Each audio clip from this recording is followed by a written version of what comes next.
ونستعينه ونستغفره ونؤمن به ونتوكل عليه ونعوذ بالله من شرور أنفسنا ومن سيئات أعمالنا من يهده الله فلا مضل له ومن يضلل فلا هادي له ونشهد أن لا إله إلا الله وحده لا شريك له ونشهد أن سيدنا ونبينا وحبيبنا وطبيب قلوبنا وشفيعنا وشفاء صدورنا وأعلانا وأولانا ومولانا ومرجانا ومأوانا محمدا عبده ورسوله أرسله بالحق بشيرا ونذيرا وداعيا إلى الله بإذنه وسراجا منيرا فقد قال الله تبارك وتعالى في القرآن المجيد والفرقان الحميد فأعوذ بالله من الشيطان الرجيم بسم الله الرحمن الرحيم يا أيها النبي إنا أرسلناك شاهدا ومبشرا ونذيرا وداعيا إلى الله بإذنه وسراجا منيرا فقد قال الله تبارك وتعالى وبشر المؤمنين بأن لهم من الله فضلا كبيرا صدق الله رسوله النبي الأمين الحكيم الكريم ونحن على ذلك لمن الشاهدين والشاكرين والحمد لله رب العالمين من علينا ربنا بعث محمدا أيده بأيده أيدنا بأحمدا أرسله مبشرا أرسله ممجدا صلوا عليه دائما صلوا عليه سرمدا اللهم صل وسلم صلاة كاملة وسلم صلاة دائمة جو ہو ممدوح خود اپنے خدا کا بھلا کوئی کرے اس کی ثنا کیا انہیں میری حقیقت کا پتہ ہے مجھے ان کی حقیقت کا پتہ کیا بڑے لطیف ہیں نازک سے دل میں رہتے ہیں بڑے لطیف ہیں نازک سے دل میں رہتے ہیں میرے حضور میری چشم تر میں رہتے ہیں مقام ان کا نہ فرش زمین نہ عرش بری وہ تو اپنے چاہنے والوں کے گھر میں رہتے ہیں مقام ان کا نہ فرش زمین نہ عرش بری وہ تو اپنے چاہنے والوں کے گھر میں رہتے ہیں خدائے برتر و بالا حقیقت کیا ہے تیرے حبیب مکرم کا مرتبہ کیا ہے خدائے برتر و بالا حقیقت کیا ہے تیرے حبیب مکرم کا مرتبہ کیا ہے جبین حضرت جبریل پر کفے پا ہے ہر ابتدا کا یہ عالم تو انتہا کیا ہے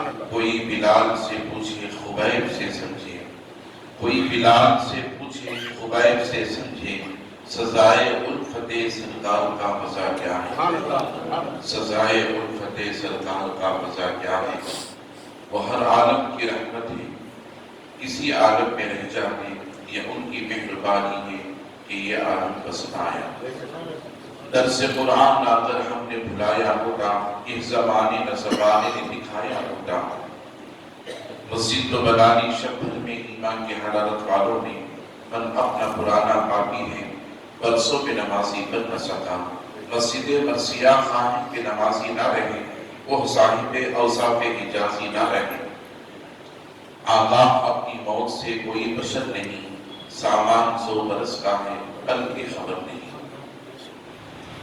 عزیزان محترم معزز سامعین کرام نوجوان ساتھی عزیز بچوں السلام علیکم رحمۃ اللہ وبرکاتہ خطبے کے بعد میں نے اس آیت مبارکہ کی تلاوت کا شرف حاصل کیا اس آیت مبارکہ کے تحت تھوڑی دیر آپ حضرات کے درمیان روشنی ڈالنے سے قبل آئیں اور آپ نے کر سب سے پہلے مقدر خدا کے حکیم سراج الصالحین انیس العارفین رحمۃ للعالمین مکے کے سردار مدنی کے تاجدار دائی حلیمہ کے پیارے بے سہاروں کے سہارے نبی محترم رسول مکرم نور مجسم آفتاب رسالت ماہتاب نبوت کونین کی زینت اور گزار امت صاحب جود و عطا غریبوں کے آقا و مولا حضور سید عالم احمد مصطفیٰ جناب محمد رسول اللہ صلی اللہ تعالی علیہ وسلم کی مقدس ذات بابرکات پر عقیدت محبت تحفت ہدیہ درود شریف کا رکھنا پیش فرمائیں. پڑھیں اللہم صلی علی سیدنا شفیعنا حبیبنا نبینا مولانا محمد تبارک وسلم. صلاۃ و سلام علیک یا رسول اللہ. نبی اور آل نبی کی بارگاہ میں ایک مرتبہ محبت انداز میں صلی اللہ علیہ نبی وآلہ صلی اللہ علیہ وسلم صلاۃ و سلام علیک یا نبی اللہ. رسول اور آل رسول کی بارگاہ میں ایک مرتبہ بابا سے بلند اللہم صلی علی سیدنا محمد وعلى آله الكرام وأصحابه الكرام أجمعين وبارك وسلم عبدا لي خمسة في بها حق الوباء الحاكمة المصطفى والمرتضى وابناء رب الفاطمة فسهل يا إلهي كل صعب بحرمة سيد الأبرار سهل يا وسع من بيسر سما مدد قبلہ دی مدد کعبہ ایما مدد بگرداب بلا افتاد کشتی ضعیفان شکست دارات کشتی بحق خواجہ عثمان ہارونی مدد کن یا معین الدین چشتی یا اشرف زمانہ زمانے مردما درہائے مستراز مدید درم کشا. اللہ رب العزت کا بھی اتنی حفظ و کرم جس نے ہمیں اور آپ اس کے پیارے حبیب دانائے حضور صلی اللہ علیہ وسلم کی امت میں پیدا فرمایا. لاکھوں کروڑوں درود و سلام اس کے آخری پیارے رسول علیہ السلام کی مقدس ذات بابرکات پر کی خاطر اللہ رب العزت نے تمام کائنات کا وجود بخشا. عزیزان محترم، ہمارے اور آپ کے درمیان رجب المرجب جیسا ماہ عظیم الشان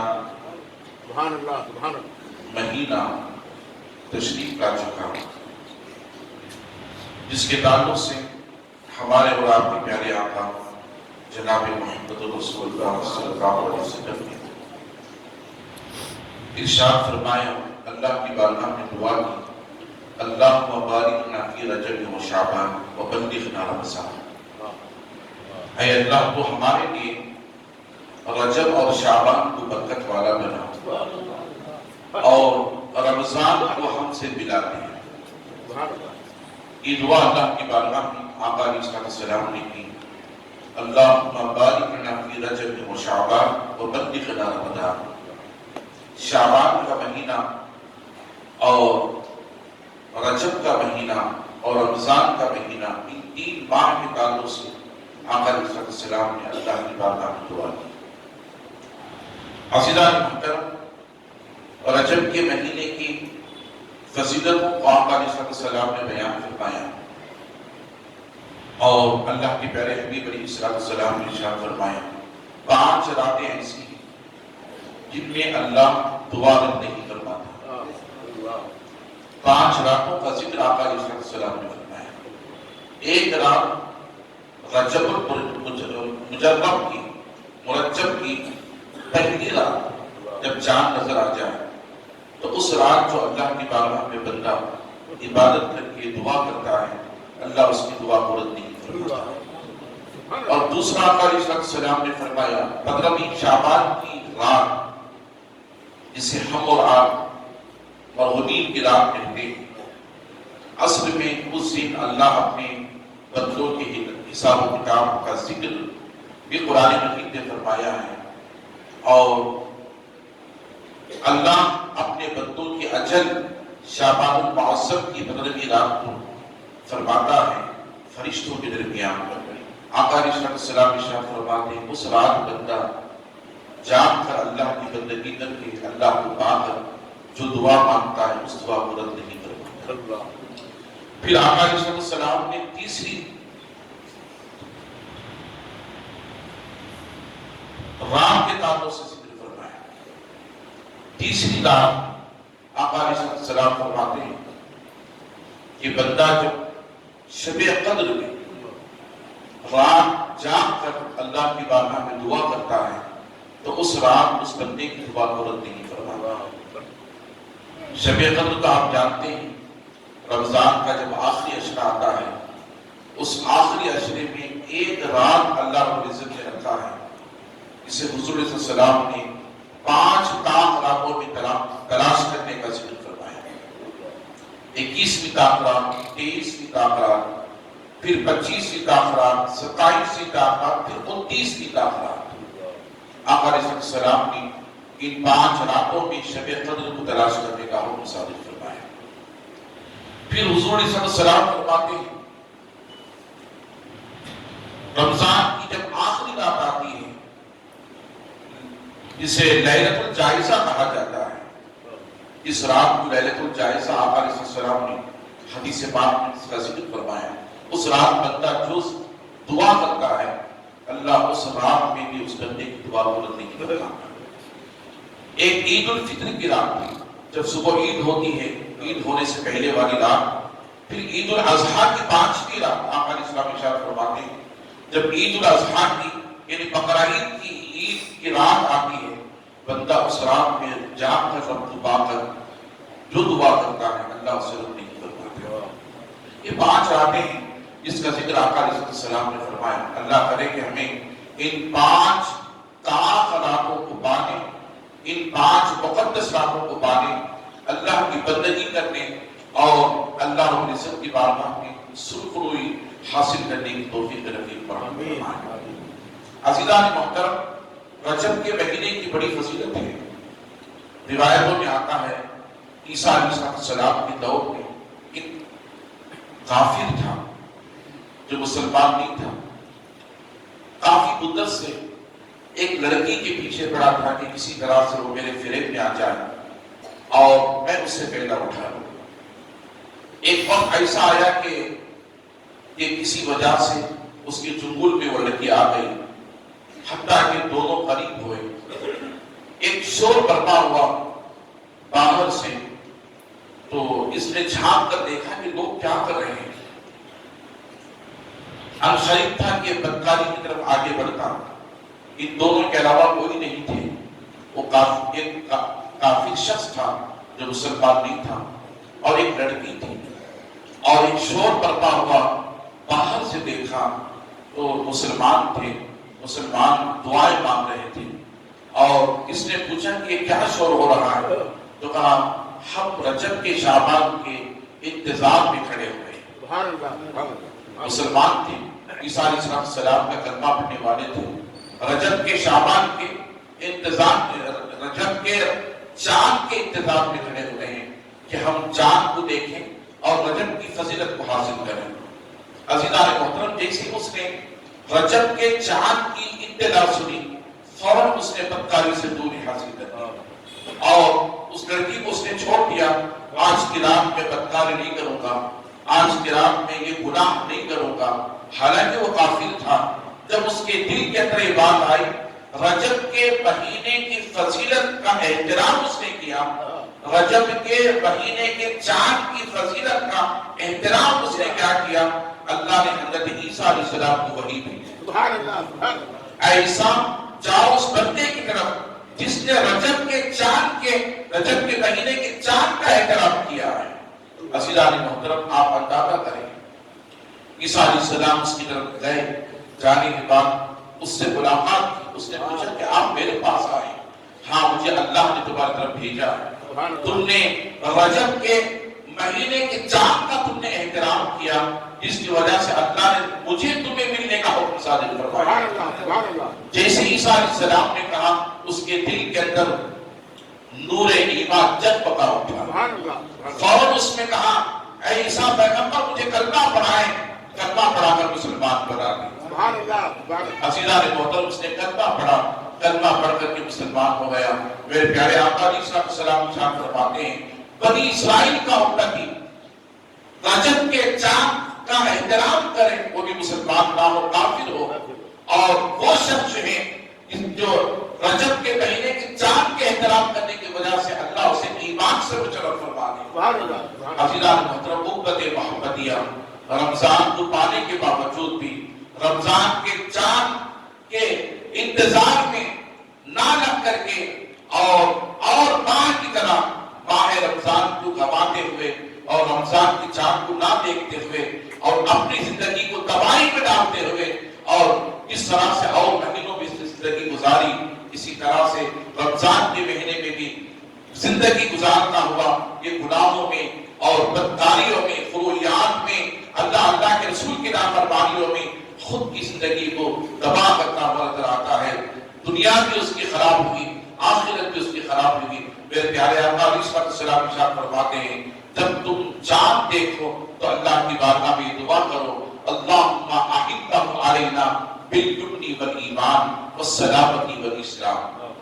یہ دعا چاند دیکھ کر کے اللہ کی بارگاہ میں بندہ جب دعا کرتا ہے، چاند صرف رمضان کے مہینے کا ہی نہیں بلکہ ہر مہینے کے چاند کو دیکھ کر نیا چاند جب دیکھتا ہے اللہم اعِدْهُ علینا بالامن والایمان والسلامۃ والاسلام، اے اللہ تو اس چاند کو ہماری طرف جو ہے ہماری طرف طلوع فرما رہا ہے، ہماری طرف بھیج رہا ہے، اے اللہ اللہم اعِدْهُ علینا بالامن والایمان، اے اللہ اس چاند کو ہمارے لیے ایمان کا ذریعہ بنا دے اور ہمارے ایمان کی تقویت کا ذریعہ بنا دے۔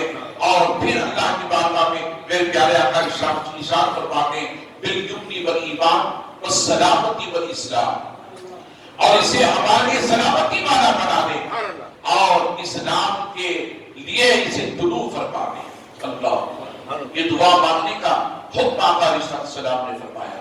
درود شریف پڑھیں اللہم صلی علی سیدنا شفیعنا حبیبنا نبینا کریمنا مولانا محمد وبارک وسلم صلی اللہ علیہ الصلوۃ والسلام علیک یا رسول اللہ۔ ماہ رمضان کے روزوں کی بھی آقا علیہ السلام نے فضیلت کو بیان فرمایا، اور ماہ رمضان کی عبادتوں کا ذکر بھی آقا علیہ السلام، ماہ رجب کے روزوں کی بھی فضیلت کا آقا علیہ السلام نے ذکر فرمایا، ماہ رجب کی عبادتوں کا ذکر بھی فرمایا۔ اس مہینے میں ہمیں کثرت سے استغفار کرنا چاہیے، اس مہینے میں ہمیں روزے رکھنا چاہیے، اس مہینے میں ہمیں اللہ کی بندگی کرنا چاہیے، اس مہینے میں ہمیں کثرت سے پیارے آقا علیہ السلام پر درود شریف پڑھنا چاہیے، اس مہینے میں جہاں تک ہو سکے صدقہ و خیرات کرنا چاہیے، اعمال حسنہ کو بجا لانا چاہیے۔ یہ آقا علیہ السلام کی سنت مبارکہ ہے۔ درود شریف پڑھیں اللہم صلی علی سیدنا شفیعنا حبیبنا نبینا کریمنا مولانا محمد وبارک وسلم صلی اللہ علیہ وسلم علیک یا رسول اللہ۔ اس کی بہت فضیلتیں ہیں۔ رجب کے مہینے کی میرا موضوع الگ ہے۔ اللہ نے قرآن مجید میں ارشاد فرمایا یا ایھا النبی انا ارسلناک شاہدا ومبشرا ونذیرا وداعیا الی اللہ باذنہ وسراجا منیرا وبشر المؤمنین بان لهم من اللہ فضلا کبیرا۔ اللہ رب العزت نے فرمایا اے لوگو، اے محبوب، ہم نے آپ کو حاضر و ناظر بنا کر بھیجا۔ یہ قرآن مجید کی آیت مبارکہ ہے۔ حاضر و ناظر کا ذکر اللہ نے فرمایا یا ایھا النبی انا ارسلناک شاہدا، ہم نے اے محبوب ہم نے آپ کو گواہ بنا کر بھیجا، ومبشرا ونذیرا، یا ایھا النبی انا ارسلناک شاہدا ومبشرا ونذیرا، اور ہم نے اے محبوب آپ کو ڈرانے والا بنا کر بھیجا، خوشخبری سنانے والا بنا کر بھیجا، وداعیا الی اللہ، اور اللہ کی طرف دعوت دینے والا بنا کر بھیجا، اللہ کی طرف دعوت دینے والا بنا کر بھیجا، وداعیا الی اللہ باذنہ وسراجا منیرا۔ پھر اللہ فرماتا ہے محبوب ہم نے آپ کو روشن چراغ بنا کر، ایک روشن چراغ بنا کر بھیجا۔ حضور علیہ السلام کی دنیا میں جلوگر ہونے کی تذکرہ رب تبارک و تعالیٰ ایسے فرما رہا ہے اے محبوب ہم نے آپ کو ایک روشن چراغ بنا کر بھیجا، اے محبوب ہم نے حاضر و ناظر بنا کر کے بھیجا، اے محبوب ہم نے آپ کو ڈرانے والا بنا کر بھیجا، اے محبوب ہم نے آپ کو خوشخبری سنانے والا بنا کر بھیجا، اور اے محبوب ہم نے آپ کو اللہ کی طرف دعوت دینے والا بنا کر بھیجا اور ایک روشن چراغ بنا کر کے بھیجا۔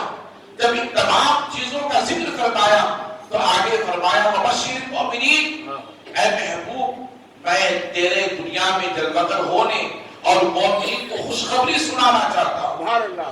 وبشر المؤمنین بان لهم من اللہ فضلا کبیرا۔ آیت مبارکہ دلالت کرتی ہے مومنین کے لیے۔ رب تبارک و تعالیٰ یہ بیان فرماتا ہے، چاہتا اللہ تعالیٰ تو توجہ سے سنیں، اللہ چاہتا تو یہ کہہ سکتا تھا وبشر المسلمین، اے مسلمانوں میں نے تمہیں بشارت دی نہیں فرمائے وبشر المؤمنین فرمائے. رب خوب جانتا ہے وہ عالم الغیب والشہادہ ہے. ہم وہ رب وہ کچھ جانتا ہے جو ہماری سوچ میں بھی نہیں ہے. سبحان اللہ سبحان اللہ. ہمارا پلان فیوچر کا بعد میں ہوتا ہے، رب اس سے پہلے اس کی خبر رکھتا ہے. وہ ہمارے پاس کو بھی جانتا ہے، وہ ہمارے جو حاضر کو بھی جانتا ہے، وہ ہمارے مستقبل کو بھی جانتا ہے، وہ ہمارے ماضی کو بھی جانتا ہے. عزیزان محترم وہ ہر حال سے واقف ہے. رب جانتا تھا کہ کچھ بندے، کچھ مسلمان، کچھ بندے ایسے کے ہوں گے کلمہ تو پڑھیں گے، کلمہ تو پڑھیں گے مگر میرے محبوب کا حاضر نہیں جانے. بے شک سبحان اللہ. میرے محبوب کا حاصل نہیں جاری. قرآن کیا ہے گواہ؟ اللہ فرمانا شاہدہ، اے محبوب میں نے تمہیں گواہ بنا کر کے بھیجا، میں نے تمہیں گواہ بنا کر کے بھیجا. گواہ کون بنتا ہے؟ گواہ وہ بنتا ہے جو حالات سے مشاہدہ رکھتا ہو، بے شک بے شک. حالات سے واقف ہو. وہی گواہ بن سکتا ہے جو حالات سے واقف نہ ہو، جو آنکھوں سے دیکھا بھی ہو، کانوں سے سنا بھی ہو. بے شک بے شک. آنکھوں سے دیکھا بھی ہو، کانوں سے سنا بھی ہو، وہی گواہ بن سکتا ہے. عزیزان محترم کس بات کی گواہی؟ کس بات کی گواہی؟ اللہ تبارک و تعالیٰ محبوب کے تعلق سے فرما رہا ہے محبوب میں نے تمہیں گواہ بنا کر کے بھیجا. اللہ اکبر.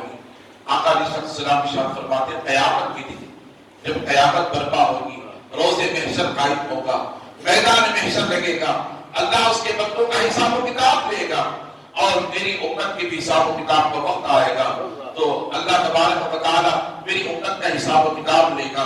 تو میری امت اللہ کی بارگاہ میں کہے گی مولا میرے طرف کوئی دعوت دینے والا نہیں تھا، کوئی نماز کو بلانے والا نہیں تھا، کوئی کلمہ پڑھانے والا، کلمے کی فضیلت کو بتانے والا نہیں تھا، کوئی درود کی فضیلت کو بتانے والا نہیں تھا، کوئی ماہ رمضان کے تعلق سے ڈرانے والا نہیں تھا کہ روزے فرض ہیں، اس پہ تراویح پڑھنا چاہیے، اس پہ روزے رکھنا چاہیے، اس پہ تلاوت قرآن کرنا چاہیے، اس پہ نمازوں کا اہتمام کرنا چاہیے، اس پہ زکات نکالنا چاہیے، اس کے اندر ہمیں خیر و خیرات کرنا چاہیے، جتنا ہو سکے غریبوں کے ساتھ مساوات کے ساتھ جو ہے مساوات کا اہتمام کرنا چاہیے، ان کے ساتھ ہمدردی کرنا چاہیے، ماں باپ کی خدمت کرنا چاہیے، مالداروں کو زکات دینا چاہیے، مالداروں کو حج کرنا چاہیے، مالداروں کو جو ہے قربانی دینا چاہیے.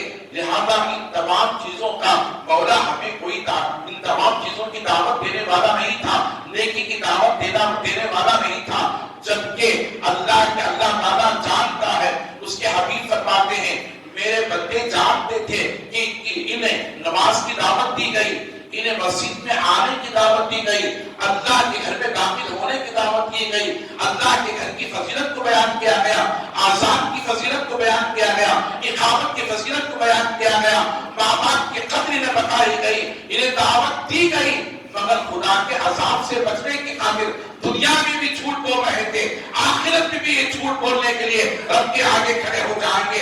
اللہ فرماتا ہے تم میرے بندے ہو کر دنیا میں بھی جھوٹ بولتے تھے اور میدان محشر میں بھی آ کر تم جھوٹ بول رہے ہو، اس کی گواہی میں نہیں دوں گا، لہذا میرا محبوب اس کی گواہی دے گا، میرا محبوب اس کی گواہی دے گا. قیامت تک آنے والی محبوب کی امت کی گواہی محبوب میدان محشر میں دے گا. محبوب میدان محشر میں دیں گے. اللہ تعالیٰ کے حبیب کو اللہ تعالیٰ فرمائے گا اے محبوب یہ آپ کی امت ہے، آپ کی امت ہے، یہ کہہ رہی ہے ہمیں نماز کو نہیں بلایا گیا، ہمیں نماز کی دعوت نہیں دی گئی، ہمیں مسجد کے آداب نہیں بتائے گئے، ہمیں نماز آذان کی فضیلت نہیں بتائی گئی، ہمیں اقامت کی فضیلت نہیں بتائی گئی، ہمیں حج کی فضیلت نہیں بتائی گئی. یہ اعمال حسنہ شریعت مطالعہ کی طرف دعوت دینے کے تعلق سے یہ فرما رہے ہیں ہمیں کوئی دعوت دینے والا نہیں تھا. کنتم خیر امۃ اخرجت للناس تأمرون بالمعروف وتنہون عن المنکر کا، لہذا کوئی حال ہمارے پاس نہیں تھا. عزیزان محترم تب اللہ کے حبیب فرماتے ہیں اے خدائے برتر و بالا یہ بندے یقیناً تو کہہ رہا ہے یہ جھوٹ بول رہے ہیں، تو یہ جھوٹ بول رہے ہیں. انہیں نماز کے لیے بلایا گیا تھا، انہیں حج کی دعوت دی گئی تھی، انہیں زکات کی دعوت دی گئی، رمضان کی دعوت دی گئی، مگر یہ دنیا میں جھٹلا کے رہے، یہ نماز کو معمولی سمجھتے رہے، رمضان کی بے قدری کرتے رہے، حج کی بے قدری کرتے رہے۔ بہت سے لوگ حج تو کریں گے مگر حاجی بن کر نہیں آئیں گے، لہذا وہ آتے آتے گئے تھے مسلمان بن کر، گئے تھے مسلمان بن کر، جب واپس لوٹیں گے تو مسلمان بن کر نہیں لوٹیں گے۔ عزیزان محترم، ایسا بھی دور آئے گا، آپ سمجھتے ہوں گے کیا ایسا بھی ہوگا؟ مسلمان بن کر گئے تھے، جب لوٹے تو وہ مسلمان نہیں تھے۔ عزیزان محترم، میرے پیارے آقا ارشاد فرماتے ہیں قیامت کے قریب رائی کے دانے کے برابر ہے، چاول جیسے نکر ہوتے ہیں، اس طرح ایمان والے ہو جائیں گے، مٹھی بھر ایمان والے ہو جائیں گے۔ لوگوں کے دلوں سے ایمان نکلتا چلا جائے گا، لوگوں کے دلوں سے ایمان ختم ہوتا چلا جائے گا۔ عزیزان محترم، یہ ملک ہند ہے، آپ اچھی طرح جانتے ہیں ہندوستان کے حالات کو، کہ اس وقت ہندوستان کے حالات کیسے چل رہے ہیں۔ میں آپ حضرات کو بتاتا چلوں، اس سے پہلے کہ ملک ہند کتابوں سے میں آپ حضرات کو بتاتا چلوں، جو اس لیے کہ ہم اس ملک کے باشندے ہیں، اس ملک کے باشندے ہیں، ہم اس ملک میں رہتے ہیں۔ ہندوستان ہمارا دیش ہے، ہندوستان ہمارا ملک ہے، لہذا یہ وہ ملک ہے۔ اس ملک کے تعلق سے میرے پیارے آقا نے ارشاد فرمایا مجھے ملک ہند سے جنت کی خوشبو آتی ہے، مجھے ملک ہند سے جنت کی خوشبو آتی ہے۔ آپ سوچ رہے ہوں گے ملک ہند سے جنت کی خوشبو کیسے آتی ہے؟ یہ کفرستان تھا، کیا کفرستان سے جنت کی خوشبو آتی ہے؟ نہیں، میرے محبوب جانتے تھے ایک وقت ایسا آئے گا کہ میرے گھرانے کا ایک فرد، میرے گھرانے کا ایک باشندہ، میرے گھرانے کا ایک فرزند جسے خواجہ اجمیری کہتے ہیں، معین الدین چشتی کہتے ہیں، لہذا نائب رسول کہتے ہیں، عطائے رسول کہتے ہیں، یہ عرب کی سرزمین چھوڑ کر ملک ہند کی طرف بڑھے گا، تو ملک ہند میں جب یہ جائے گا تو تنہا نہیں جائے گا۔ عزیزان محترم، یاد رکھ لیں جب خواجہ غریب نواز کے پیر و مرشد اپنے مرید معین الدین چشتی کو لے کر کے مکہ المکرمہ پہنچے، حج کرنے کے لیے پہنچے، حج کے ارکان کو ادا فرمایا، خانہ کعبہ کی غلیظ کو پکڑ کر کے خواجہ عثمان ہارون نے ہاتھ اٹھا کر رب کی بارگاہ میں عرض کی مولا یہ میرا معین الدین ہے، اسے میں نے اپنا مرید بنایا ہے، یہاں تک لانا میرا کام ہے، اس کے آگے بڑھانا تیرا کام ہے، یہاں تک لانا میرا کام، اس کے آگے بڑھانا تیرا کام۔ لہذا وہ کیسا مرید ہوگا جس کا پیر خانہ کعبہ کے قریب پکڑ کر اپنے مرید کے رب کی بارگاہ میں دعا کر رہا ہوگا۔ مرید ہو تو ایسا، پیر ہو تو ایسا، مرید ہو تو ایسا، پیر ہو تو ایسا۔ اے خواجہ ہند، وہ دربار ہے اعلیٰ تیرا، نہیں سنتا ہی نہیں ماننے والا تیرا۔ اللہ کی بارگاہ میں خواجہ عثمان ہارونی نے دعا کی، پھر حج کے ارکان ادا کر کے مدینہ المنورہ کی سرزمین پر پہنچے۔ عزیزان محترم، جیسی مدینے کی سرزمین آئی، خواجہ غریب نواز جانتے تھے نبی کی اولادوں میں سے حسینی اولاد تھے، امام حسین کی اولادوں میں سے، مدینے کے آداب کو جانتے تھے، مدینے کی سرحد کو جانتے تھے، مدینے کی زمین کی فضیلت کو جانتے تھے۔ اس کے باوجود بھی خواجہ عثمان ہارون نے جیسے مدینے کی سرزمین آئی تو خواجہ عثمان ہارون نے کہا معین الدین وہ مکہ تھا، مکہ اگر تم وہاں پر اپنی آواز کو بلند بھی کرتے تو رب معاف کر دیتا تھا، رب قبول فرما دیتا۔ لبیک اللہم لبیک لا شریک لک لبیک ان الحمد والنعمت لک والملک لا شریک لک۔ اللہ فرماتا ہے اے میرے بندے تو میری بارگاہ میں آیا ہے، میں تیرا رب ہوں، تو میرا بندہ ہے، تو مجھے زور سے پکار، اس کی مجھے کوئی پرواہ نہیں، آہستہ پکار، اس کی مجھے کوئی پرواہ نہیں۔ تو جانتا ہے تو یہاں آیا ہے احرام کی حالت میں، اب تو لبیک کی صدا بلند کر رہا ہے، تو اپنے آپ میں نہیں ہے، تو میری ذات پہ گم ہو چکا ہے، میری ذات پہ گم ہو چکا ہے، خانہ کعبہ کا طواف کر رہا ہے۔ میرے آقا ارشاد فرماتے ہیں جب پہلے 3 چکر لگاؤ تو 3 چکر لگاتے وقت لہذا تو اپنے سینے کو تان دینا اور پیروں کو زور سے رکھتے ہوئے چلنا اور سینے کو تان کر بلند آواز سے کہنا لبیک اللہم لبیک لا شریک لک لبیک ان الحمد والنعمت لک والملک لا شریک لک۔ یہ بلند آواز سے کہنا، 3 چکر بلند آواز سے کہنا۔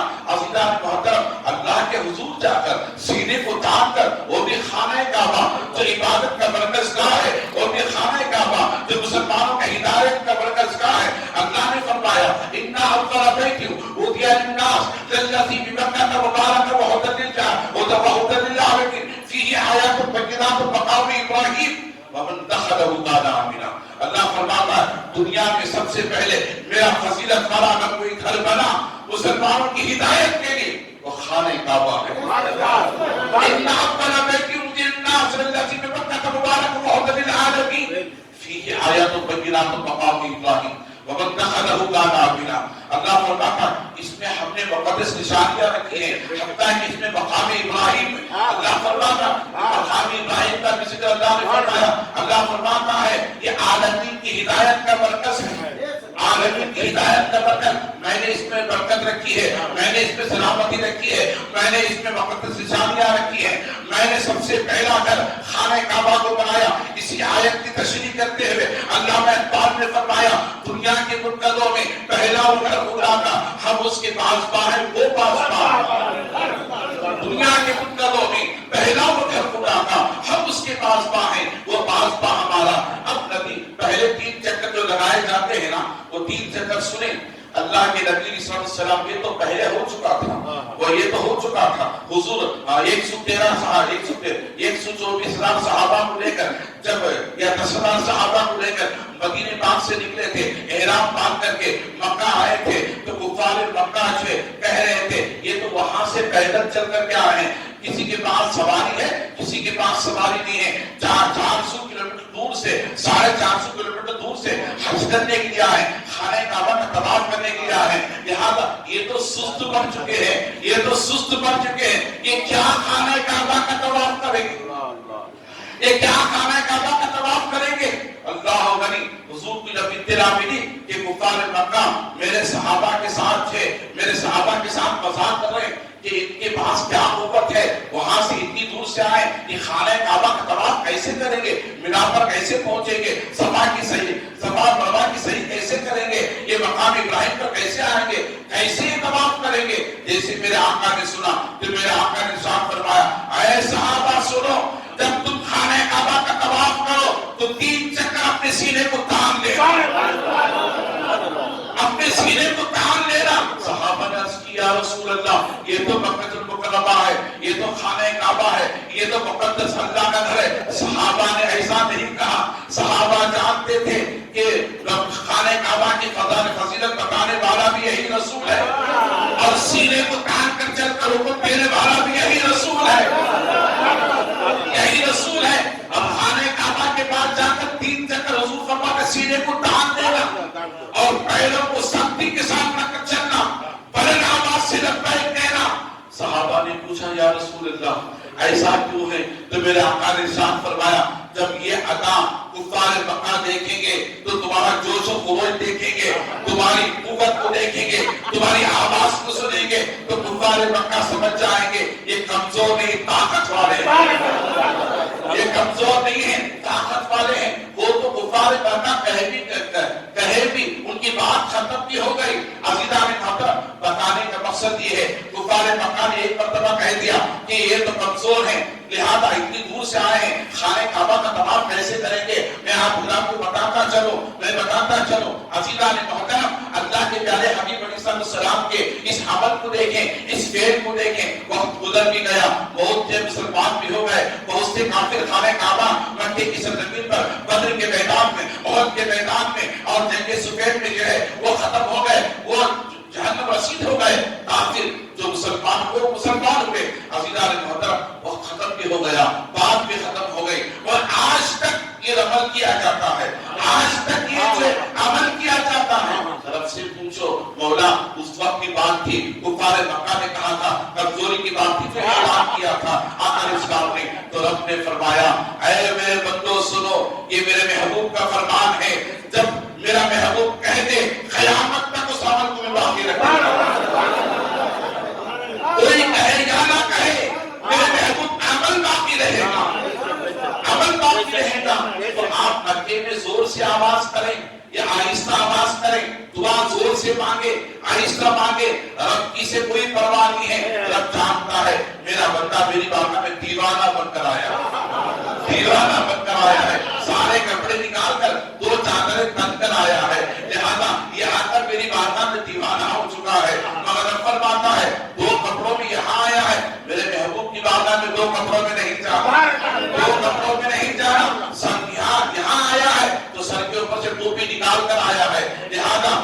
موقع پر, طواف کعبہ کے موقع پر سر پر کپڑا نہیں ڈال سکتے, نہیں ڈال سکتے, اور جو نبی کے فرمان کے مطابق اس طرح سے جھک کر طواف کعبہ نہیں کر سکتے.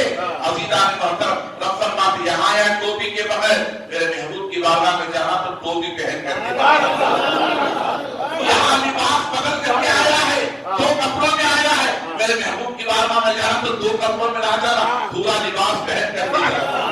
لہٰذا یہاں آیا ہے احرام کی حالت میں عزت نہیں لگانا, میرے محبوب نے تجھے بتایا, لہٰذا میں قبول کر لوں گا. میرے محبوب کی بارگاہ میں جانا تو بدبو لے کر نہیں جانا, خوشبو لے کر کے جانا.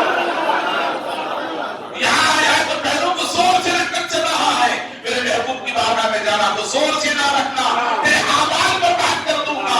لہٰذا سینے کو تان کر نہ چلنا, سینے کو جھکا کر کے چلنا, سینے کو جھکا کر کے چلنا.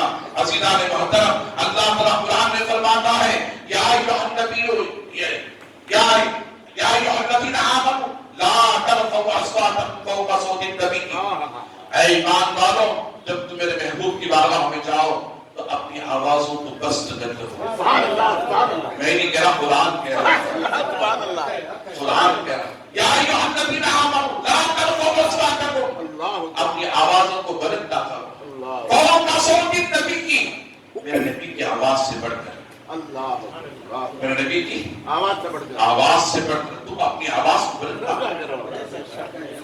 خواجہ اجمیری کو جب لے کر خواجہ عثمان ہاروی پہنچے, خواجہ غریب نواز جانتے تھے, پھر بھی بتا رہے معین الدین یہ مکہ نہیں ہے مدینہ ہے.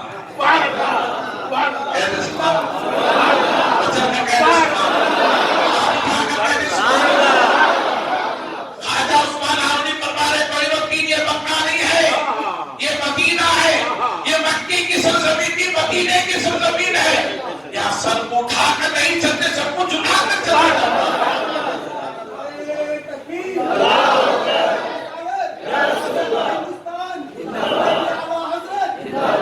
سینے کو جھکا کر چلا جاتا ہے.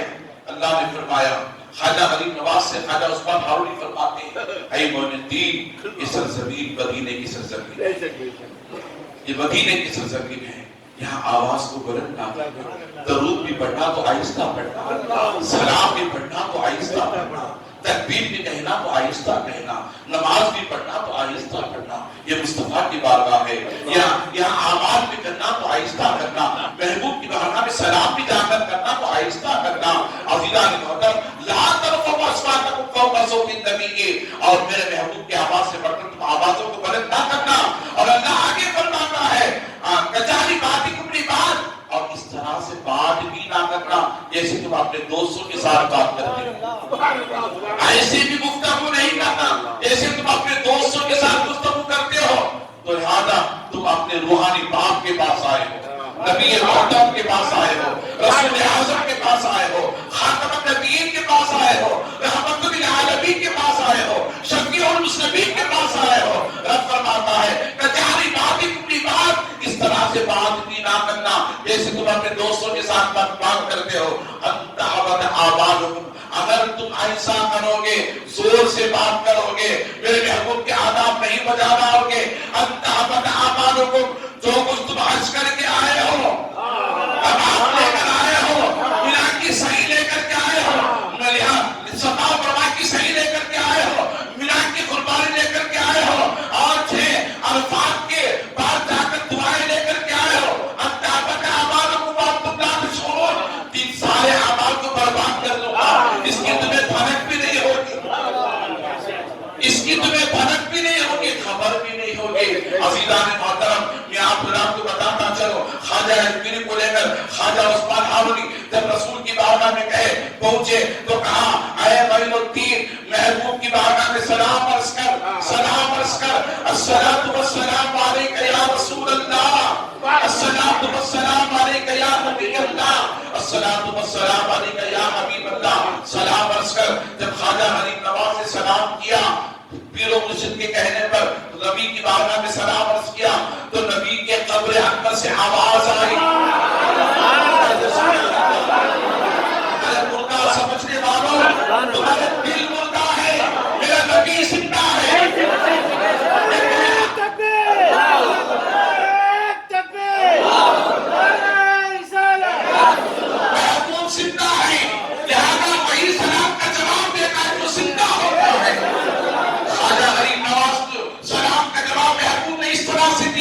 وعلیکم السلام یا سید المشائخ معین الدین میں بہر و بر. یہ خطاب آقا علیہ السلام نے خواجہ غریب نواز کو عطا فرمایا. خواجہ غریب نواز کو عطا فرمایا. وہ خواجہ غریب نواز رسول اعظم کی بارگاہ سے فیضان لے کر جب ہند تشریف لائے غریب نواز کو بیٹھنے نہیں دیا گیا, غریب نواز کو چلنے نہیں دیا گیا, غریب نواز کو کھانا کھانے کے لیے نہیں دیا گیا, غریب نواز کو پانی پینے کے لیے نہیں دیا گیا. اور لہذا اجمیر کے سارے دروازے بند. آپ کو جا کر آنا سانت کے پاس پڑاؤ ڈالنا پڑا.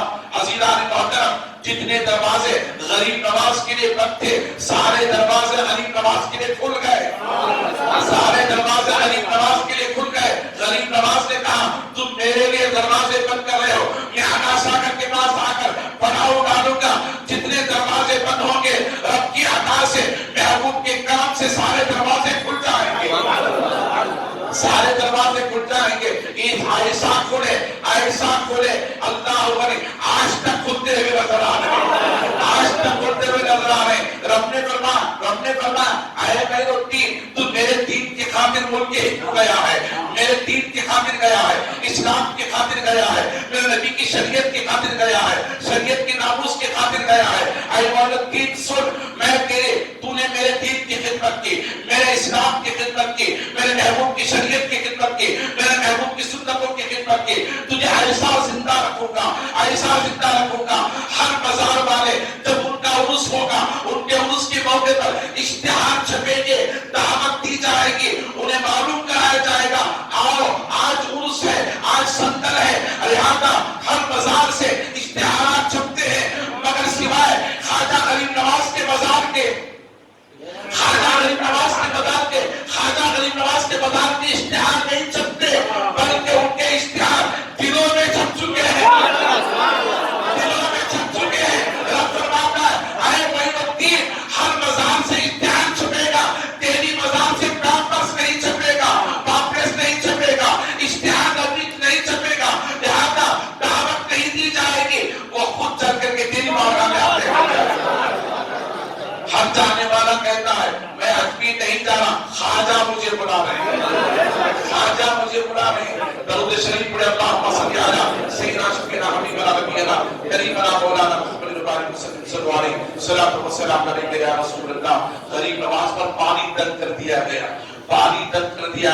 بیٹھنا تنگ کر دیا گیا. عزیزان محترم, وہ غریب نواز رجب کی جب 6 تاریخ آتے ہیں تو غریب نواز کا عرس ہوتا ہے. لہذا اس موقع پر عاشقوں کو چاہیے غریب نواز کے ذریعے سے آج ہمیں دین ملا ہے, اسلام ملا ہے, ایمان ملا ہے, قرآن ملا ہے, رحمان ملا ہے, محبوب ملا ہے. عزیزان محترم, یہ ساری چیزیں اسی غریب نواز کا صدقہ ہے. لہذا محسن کو یاد رکھنا چاہیے. جو محسن کو یاد نہیں کرتا وہ احسان فراموش ہوتا ہے.